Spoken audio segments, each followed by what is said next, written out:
Hello बच्चों। तो आज हम पढ़ेंगे कहानी ईदगाह, जिसके लेखक हैं मुंशी प्रेमचंद।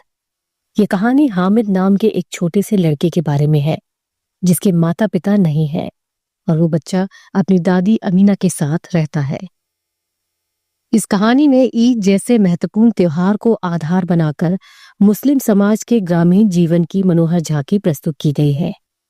लेखक प्रेमचंद ने बालक हामिद के चरित्र के माध्यम से ये बताया है कि जिन बच्चों का जीवन अभावग्रस्त होता है, यानी जिनके जीवन में बहुत सी कमियां होती हैं, उनके अंदर उम्र से पहले ही कैसे समझदारी आ जाती है। इस कहानी के माध्यम से लेखक ने यह बताया है कि किस प्रकार एक छोटा लड़का हामिद अपनी इच्छा पर नियंत्रण रखकर अपनी बूढ़ी दादी अमीना के कष्ट को याद रखता है और उनके लिए उनकी जरूरत की चीज खरीद कर लाता है। तो चलिए शुरू करते हैं और पढ़ते हैं कहानी ईदगाह। रमजान के पूरे 30 दिनों के बाद ईद आई थी। गांव में चारों ओर खुशी का माहौल था और अच्छी खासी हलचल दिखाई दे रही थी। हर कोई ईदगाह जाने की तैयारी में लगा हुआ था। खास तौर से बच्चों में मेले जाने के लिए एक अलग ही उत्साह दिखाई दे रहा था। उन्हें इस बात से कोई मतलब नहीं था कि कोई क्या कर रहा है, उन्हें तो बस सेवइयां खाने की पड़ी थी। सभी बच्चे आपस में मिलकर बार बार अपने पैसों को गिन रहे थे, क्योंकि उन्हें मेले से अपने लिए बहुत सी चीजें खरीदनी थी। इन सभी में हामिद नाम का एक ऐसा बच्चा था जिसके माता पिता नहीं थे। वो अपनी दादी अमीना के साथ रहा करता था। अमीना ने हामिद को बताया था कि उसकी अम्मी जान अल्लाह मियाँ के घर से बहुत सी अच्छी अच्छी चीजें लाने गई है और उसके अब्बू जान रुपए कमाने के लिए बाहर गए हुए हैं। हामिद की दादी अमीना एक कोठरी में बैठी रो रही थी, क्योंकि ईद के दिन उसके घर पर खाने के लिए एक दाना भी नहीं था। ऐसे में वो अपने बेटे आबिद को याद कर निराशा में डूब जाती है। लेकिन हामिद के लिए तो उसकी दादी अमीना ही सब कुछ थी। हामिद के पास मेले जाने के लिए न जूते थे और न नए कपड़े, लेकिन सभी बच्चों की तरह वो भी मेला घूमना चाहता था। अमीना बहुत दुखी थी कि हामिद बिना जूतों के कैसे मेले तक जाएगा। अमीना के पास ज्यादा पैसे भी नहीं थे, लेकिन हामिद की जिद के आगे उसने 3 पैसे देकर हामिद को सभी बच्चों के साथ मेले के लिए भेज दिया। अब सभी बच्चे मिलकर गांव से मेले की ओर चल पड़े। चलते चलते रास्ते में बहुत से फलदार पेड़ और बड़ी बड़ी इमारतें आईं। आगे चलकर हलवाइयों की दुकानें शुरू हो गई, जो खूब सजी हुई थी। बच्चे जिन्नात के बारे में बातें करते हुए जा रहे थे। थोड़ा आगे चलने पर पुलिस लाइन आ गई। ईदगाह जाने वालों की और टोलियां भी नजर आने लगी। तरह तरह के लोग दिखाई देने लगे। ईदगाह पहुंचकर सभी ने नमाज पढ़ी, जहां लाखों लोगों के सिर सजदे में झुक जाते हैं और यहाँ भाईचारे की भावना भी देखने को मिलती है। नमाज खत्म होने के बाद लोग आपस में गले मिलने लगे और सभी ने एक दूसरे को ईद की बधाइयां दी।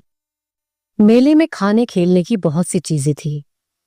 हामिद के दोस्तों ने घोड़े और ऊंट की सवारी की, लेकिन हामिद दूर खड़ा देख रहा था, क्योंकि उसके पास तो केवल 3 पैसे थे और इन पैसों को वो इन पर खर्च नहीं करना चाहता था।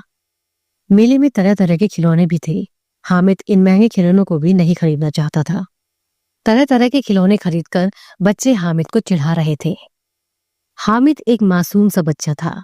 जैसे खिलौने और मिठाइयों पर सभी बच्चों की नजरें जाती हैं, हामिद भी मिठाइयों को ललचाई नजरों से देख रहा था, लेकिन उसके पास उन्हें खरीदने के लिए इतने पैसे नहीं थे। मिठाइयों के बाद लोहे की बनी चीजों की दुकानें आती हैं। हामिद लोहे की दुकान पर जाकर रुक जाता है, जहां बहुत से चिमटे रखे हुए थे। तभी उसे ख्याल आया कि दादी के पास चिमटा नहीं है। जब उसकी दादी तवे से रोटियां उतारती हैं तो उनका हाथ जल जाता है। हामिद ने सोचा कि अगर वो अपनी दादी के लिए चिमटा लेकर जाए तो उसकी दादी बहुत खुश हो जाएंगी और उनकी उंगलियां भी नहीं जलेंगी। हामिद ने सोचा कि खिलौने लेने से कोई फायदा नहीं है, क्योंकि वो सभी खिलौने कच्चे और नाजुक थे। इसीलिए उसने चिमटा खरीदने की सोची और दुकानदार से चिमटे की कीमत पूछी। दुकानदार ने चिमटे की कीमत 6 पैसे बताई, लेकिन हामिद के पास मात्र 3 पैसे थे। दुकानदार ने हामिद से कोई मोलभाव न करते हुए उसे 3 पैसे में ही चिमटा पकड़ा दिया। हामिद ने चिमटे को कंधे पर बंदूक की तरह रखा और शान से अकड़ता हुआ अपने साथियों के पास चला गया। उसके दोस्तों ने जब चिमटा देखा तो उसका खूब मजाक उड़ाया। तब हामिद ने अपने चिमटे की बहुत सी विशेषताएं बताई कि चिमटा उनके खिलौनों से कहीं ज्यादा मजबूत है। इस प्रकार जब हामिद ने अपने दोस्तों से चिमटे की कई खूबियां बताई तो सभी बच्चे हामिद से प्रभावित हो गए। 11 बजे गांव में हलचल सी मच गई थी क्योंकि मेले से सभी लोग वापस आ गए थे। सभी बच्चे अपने अपने खिलौने घर ले आए। कुछ के खिलौने तो टूट फूट चुके थे। अब बारी आई हामिद मियाँ की। हामिद जब घर पहुंचा तो उसकी दादी ने दौड़कर उसे अपनी गोद में उठा लिया और प्यार करने लगी। हामिद के हाथ में चिमटा देखकर वो चौंक गई और उसने पूछा कि ये कहाँ से लाया। हामिद ने बताया कि उसने ये चिमटा मेले से 3 पैसे में लिया है। अमीना को इस बात का बहुत दुख हुआ और गुस्सा भी आया। वो हामिद को ना समझ लड़का कहने लगी। तब हामिद ने बताया कि रोटियां बनाते समय आपकी उंगलियां जल जाती थी, इसीलिए मैंने मेले से आपके लिए चिमटा खरीदा, जिससे फिर कभी आपकी उंगलियां नहीं जलेंगी। ये बात सुनते ही अमीना का गुस्सा शांत हो गया और वो हामिद पर अपना प्यार बरसाने लगी। अमीना की आंखों से आंसू आ गए।